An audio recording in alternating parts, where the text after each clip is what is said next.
Tak peduli saya disebut apa, yang penting hasilnya.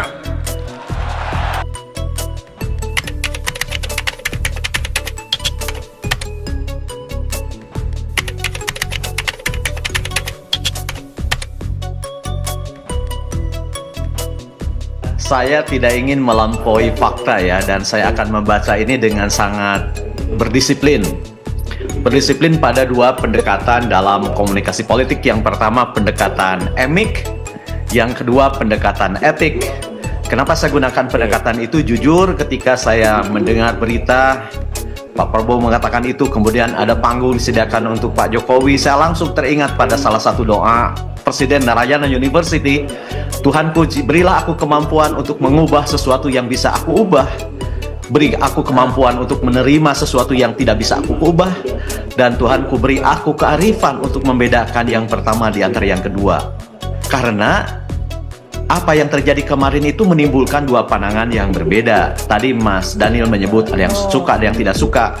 Tetapi saya melihat dari sisi emik, itu tidak bisa dilepaskan dari konteks bahwa ada dua. Yang pertama, kedekatan Prabowo Subianto dan Jokowi itu kan sudah berlangsung sejak lama. Kita melihat kedekatan antara petahana saat itu Jokowi dengan kandidat, kemudian berlanjut terbalik sekarang menjadi kedekatan antara presiden yang menggantikan dengan yang digantikannya. Ini mengandung pesan entah untuk siapa. Kenapa? Karena kesetiaan politik, loyalitas politik yang diperlihatkan oleh presiden ini adalah sesuatu yang langka saat ini. Dan untuk bisa bersikap seperti ini, butuh kepribadian yang luar biasa gitu ya. Butuh kepribadian yang luar biasa. Meskipun bagi mereka yang melihatnya dari sisi etik, ini agak mencemaskan karena dikhawatirkan loyalitas politik ini bergeser menjadi fanatisme. Sebab ketika seseorang sudah fanatik, sudah cinta buta, apapun yang dia lihat itu rabun terhadap kekurangannya. Itu yang pertama. Yang kedua yang menjadi konteksnya adalah dua tokoh ini menciptakan tradisi baru dalam transisi kepemimpinan. Transisi tahun ini, transisi dari Jokowi ke Prabowo adalah transisi yang luar biasa mulus. Belum pernah terjadi sebelumnya, juga mulus dan terjaga hubungan antara yang digantikan dengan yang menggantikan, dan buahnya adalah rekor yang kedua. Selamatnya Bung Daniel nih. Rekor yang kedua itu apa? Pak Prabowo adalah presiden pertama yang paling cepat dinominasikan menjadi the next presiden untuk yang kedua kalinya. 100 hari lebih sedikit, belum pernah terjadi. Ini artinya apa?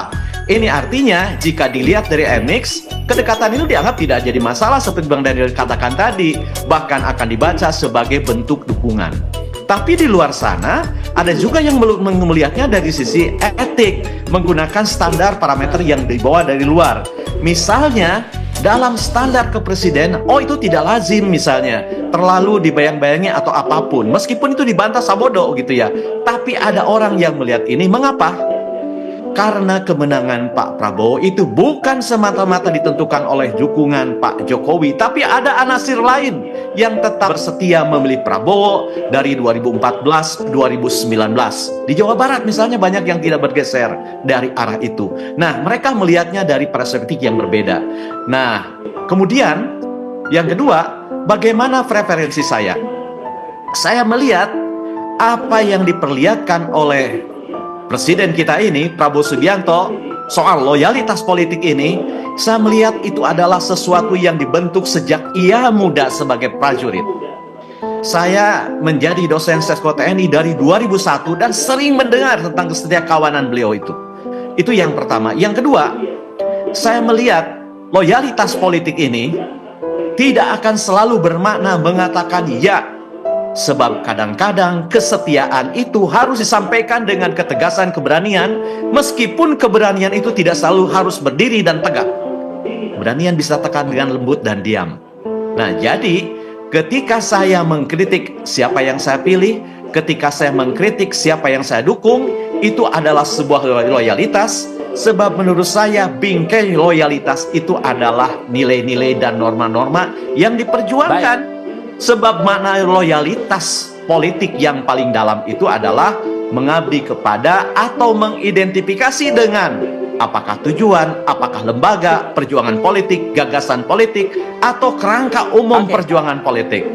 Jadi sejauh apa yang diperjuangkan sebagai tujuan, sebagai kerangka dasar, sebagai prinsip-prinsip yang memungkinkan Pak Presiden ini membentuk pemerintahan sendiri yang dia inginkan, atau menciptakan ruang untuk melakukan perbaikan yang didahului dengan evaluasi, pertimbangan, improvement, dan lain-lain, menurut saya tidak jadi masalah. Itu yang pertama.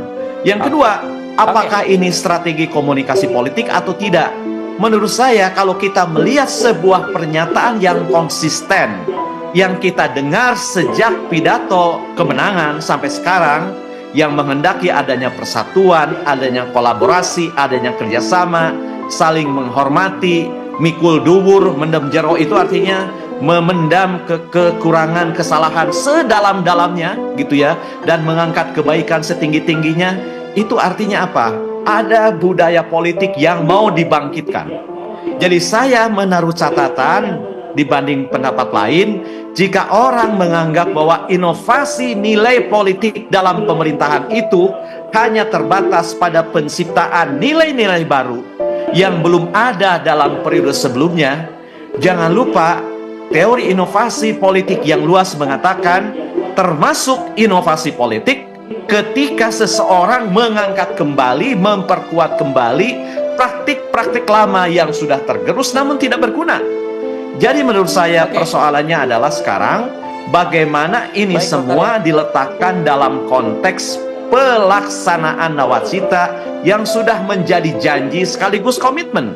Sebab kalau sekedar memperlihatkan covenants, di mana ada bahwa saya ada ikatan antara saya dengan Pak Jokowi, saya juga ada janji saya dengan Pak Jokowi, atau saya punya komitmen, saya pikir sudah cukup ya, karena itu sudah teramati sejak awal. Cuma sekarang persoalannya adalah bagaimana kita semua bersatu dalam melaksanakan apa yang sudah dijanjikan. 8 aspek itu.